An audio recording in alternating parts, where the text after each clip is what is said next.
ममता Kulkarni glamour की दुनिया को छोड़कर ममता नंदगिरी तो बन गई हैं, लेकिन कुछ साधु संत उनसे नाराज नजर आ रहे हैं। अब बागेश्वर धाम के पीठाधीश्वर पंडित धीरेन्द्र शास्त्री भी उन्हें महामंडलेश्वर की पदवी दिए जाने से नाराज हैं और सवाल पूछ रहे हैं कि आखिर भगवा चोला पहनना इतना आसान है क्या?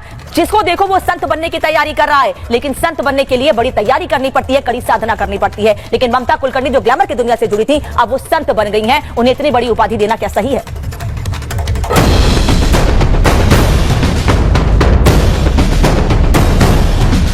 दो दिन पहले ग्लैमर की दुनिया को छोड़कर ममता कुलकर्णी ने अपनी पहचान बदली। पिंडदान कर वो ममता कुलकर्णी से ममता नंदगिरी बन गई।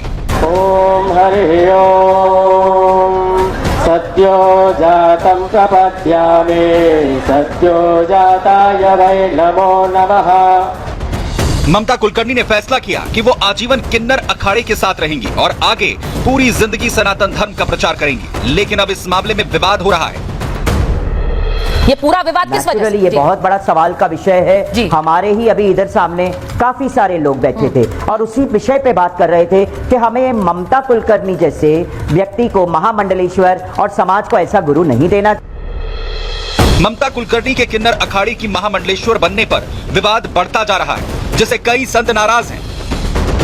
अब इस मामले में बागेश्वर धाम के पीठाधीश्वर पंडित धीरेन्द्र शास्त्री ने ममता कुलकर्णी को महामंडलेश्वर बनाए जाने पर नाराजगी जताई है कि इससे पहले कथावाचक जगत गुरु हिमांगी सखी मां ने भी सवाल उठाए थे और कहा था कि इस तरह से किसी को महामंडलेश्वर नहीं बनाया जा सकता, क्योंकि इसकी पूरी प्रक्रिया होती है।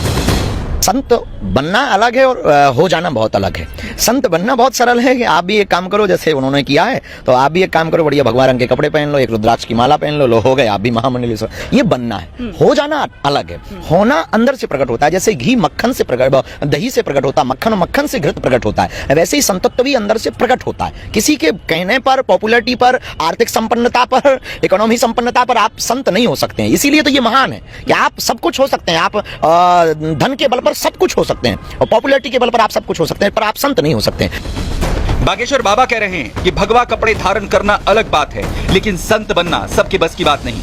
किन्नर अखाड़े की महामंडलेश्वर बनने के बाद ममता कुलकर्णी ने क्या कुछ कहा था, वो भी सुनिए। मैंने 23 साल तप किया है और मुझे 4 गुरुओं ने मेरी 3 दिन तक परीक्षा ली। जो 3 जगत गुरु थे उन्होंने मेरी तपस्या का परीक्षण ले लिया और ऐसे ऐसे प्रश्न पूछे जो सिर्फ एक तपस्वी ही एक दूसरे तपस्वी को जान सकता है कि क्या उसकी तपस्या है, उसने ध्यान कितना किया है, उसने अंतर कैसे, वैराग्य किसको कहते हैं। तो ये सब की परीक्षण करने के बाद मुझे महामंडलेश्वर की पदवी प्राप्त हुई है। हालांकि विवाद इसलिए भी हो रहा है क्योंकि ग्लैमर की दुनिया को छोड़कर सन्यासी बनी ममता कुलकर्णी का विवादों से नाता रहा है। कहा जाता है कि उनकी डी कंपनी के साथ जान पहचान थी। एक विवाद यह भी है कि ममता कुलकर्णी ने ड्रग माफिया विकी गोस्वामी से शादी की। 90 की दशक की वो टॉप हीरोइन रही हैं और एक फिल्म के लिए टॉपलेस फोटोशूट भी करवा चुकी हैं। संत ऐतराज जता रहे हैं कि ऐसे ही किसी को महामंडलेश्वर नहीं बनाया जा सकता, क्योंकि इससे सनातन की छवि खराब होती है और यही बात अब बाबा बागेश्वर कह रहे हैं। Bureau report, Republic Bharat.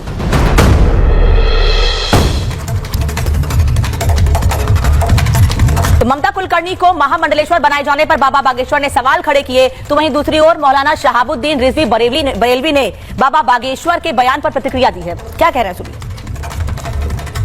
Bageshwar Dham के बाबा धीरेन्द्र शास्त्री जी हमेशा मुसलमानों के खिलाफ बोलने के लिए मौका तलाश करते हैं और वो चाहते हैं कहीं कहीं ना ऐसा कुछ मौका मिले या कोई रास्ता मिले जिसमें मुसलमानों को कटघरे में खड़ा किया जाए और उनके ऊपर इल्जाम तराशी और बहुतान तराशी की जाए। जबकि उनको सोचना चाहिए, समझना चाहिए कि यही वो मदारिस हैं जिन मदरसों पर वो 26 जनवरी जश्न जमहूरियत न मनाने का इल्जाम लगा रहे हैं। यही वो मदारिस हैं जिन्होंने 1857 से लेकर के 1947 तक हिंदुस्तान को आजाद कराने में कलीदी किरदार अदा किया। महाकुंभ को लेकर कितने भी सवाल खड़े किए जाएं, लेकिन मुख्यमंत्री योगी आदित्यनाथ लगातार महाकुंभ से संदेश दे रहे हैं। साथ ही साथ वो ये कह रहे हैं कि महाकुंभ एक ऐसा बड़ा आयोजन है जो एकता का संदेश दे रहा है। ये एक वट वृक्ष की तरह है और एक वट वृक्ष की तुलना किसी झाड़ या झंखाड़ से नहीं की जा सकती है। क्या कहा मुख्यमंत्री योगी आदित्यनाथ ने महाकुंभ को लेकर, इस रिपोर्ट में देखिए।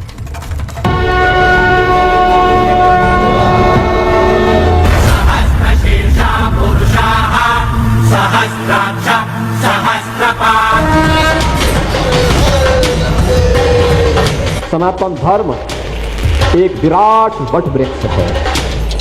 सनातन धर्म की तुलना किसी झाड़ी से नहीं हो सकती है, याद रखना। मुख्यमंत्री योगी आदित्यनाथ कहते हैं कि सनातन की तुलना झाड़ से नहीं हो सकती। सनातन विराट धर्म है। सनातन सुरक्षित तो दूसरे धर्म सुरक्षित।